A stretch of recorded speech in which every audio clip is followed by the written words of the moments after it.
ஆங்கில தொலைக்காட்சியிலே லைவ் வச்சிருந்தாங்க எம்பி எலெக்ஷன்ல. என்ன வித்தியாசம்? என்ன ஒரு பரபரப்பு இல்லை சார். என்ன 1.5 லட்சம் ஓட்டுல ஜெயிக்கிறது வெற்றி வித்தியாசம் கம்மியா? என்ன ஒரு தொகுதி 2 தொகுதி சார். நீங்க என்ன எல்லாத்தையும் ஒரே மாதிரி கணக்கு போடுறீங்க?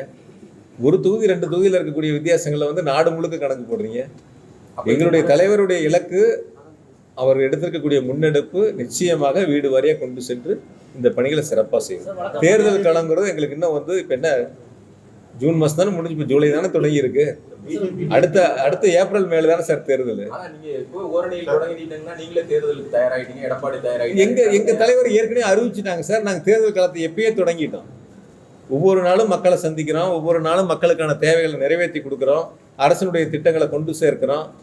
தொடர்ந்து நாங்கள் தேர்தல் காலத்தில் மக்களோடய நாங்கள் இருக்கிறோம். தேர்தலுக்கும் மக்கள் பணிகளுக்கும் நாங்கள் வித்தியாசம் பார்க்கறது இல்லை. மக்களோட இருக்கிறதே தேர்தல் தானே, ஒவ்வொரு திட்டங்களாக முன்னெடுக்கிறதே தேர்தல் தானே. அதனால சிறப்பான பணி. 33 பேரூராட்சி, 31 நம்ம ஜெயிச்சோம், 7 நகராட்சியும் ஜெயிச்சோம். 100 வார்டில் நம்ம 96 வார்டு 98 வார்டு ஜெயிக்கிறோம். ஏன் எங்கே போச்சு? மக்கள் வாக்களித்து தான் நம்ம ஜெயிச்சோம். அதுக்கப்புறம் நாடாளுமன்ற தேர்தலில் ஜெயிச்சோம். தொடர்ந்து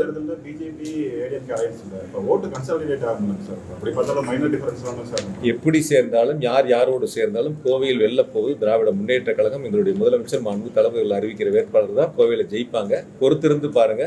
தேர்தல் ரிசல்ட் அன்னைக்கு நானும் இங்கே தான் இருப்பேன், உங்களோட தான் இருப்பேன். நீங்களும் அன்னைக்கு எனக்கு இதே கேள்வியை கேளுங்க, எப்படி இருந்துச்சு சார், நீங்க என்னன்னு சொல்லுங்க, நானும் உங்ககிட்ட விளக்கம் சொல்றேன்.